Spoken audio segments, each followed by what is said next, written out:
ഭൂട്ടാനിൽ നിന്നുള്ള വണ്ടികളെല്ലാം പിടിക്കുവാണ്, സത്യമാണ്. കള്ളക്കടത്ത് മുതൽ ഉപയോഗിക്കാൻ പാടില്ല, രാജ്യദ്രോഹം കുറ്റം തന്നെയാണ്. പക്ഷെ ഈ വണ്ടികൾ ഭൂട്ടാനിൽ നിന്ന് എങ്ങനെ ഇന്ത്യയിലെത്തി? ഇന്ത്യയിൽ നിന്ന് എങ്ങനെ ഇത് കർണാടക വരെ ഇത്രയും സ്റ്റേറ്റുകൾ താണ്ടിയെത്തി? കർണാടകയിൽ നിന്ന് ഇതിനെങ്ങനെ NOC കിട്ടി? ഈ NOC കിട്ടിയോണ്ടാണല്ലോ ഈ കേരളത്തിലെ ഡീലേഴ്സ് ഇതെല്ലാം സെറ്റ് ചെയ്തിട്ട് അവർ വേറെ കസ്റ്റമേഴ്സിനെ കണ്ടുപിടിച്ച് കൊടുത്തത്. ഈ കസ്റ്റമേഴ്സ് ഒന്നും പണക്കാരോ കോടീശ്വരോ ഒന്നുമല്ല, എല്ലാവരും ആഗ്രഹത്തിന് പുറത്ത് വണ്ടിപ്രാന്ത് കൊണ്ട് വാങ്ങിച്ച് കൂട്ടിയതായിരിക്കും. അങ്ങനെ ഒരു 20-25 ലക്ഷം രൂപയ്ക്ക് അടുത്തായിട്ടുണ്ട് ഈ വണ്ടികൾക്കൊക്കെ. ഇങ്ങനെയുള്ള വണ്ടികൾ എന്തായാലും 90s 20s കാലഘട്ടങ്ങളിലെ വണ്ടികളാണ്. ആ സമയത്തൊന്നും ഡിജിറ്റലൈസ് ചെയ്തിട്ടില്ല. എന്താ പരിവാഹനും കാര്യങ്ങളൊക്കെ വന്നിട്ട് ഇത്ര വർഷമേ ആയിട്ടുള്ളൂ.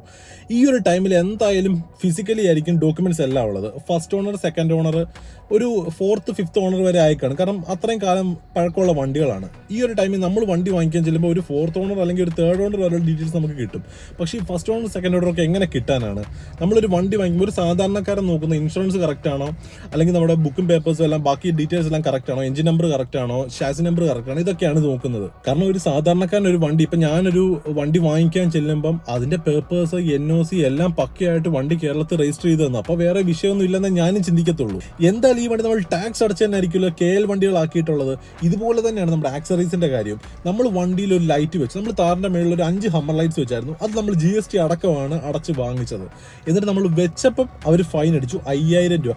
ഓരോ ലൈറ്റിനും 5000 വെച്ചാണ് പറഞ്ഞത്. പിന്നെ അവർ സംസാരിച്ച് എല്ലാത്തിനോടും മൊത്തം കൂടെ 5000 രൂപയാക്കി. എന്നാൽ ഈ ഒരു ലൈറ്റ് ഒരാളെ എതിരെ വരുന്ന ആളുടെ കണ്ണിലടിക്കുന്നില്ല, വേറൊരാൾക്ക് ശല്യമില്ല, ജസ്റ്റ് വണ്ടിയുടെ മണ്ടയ്ക്ക് വണ്ടിക്ക് ഒരു ലുക്ക് ഉണ്ടായിരുന്നു.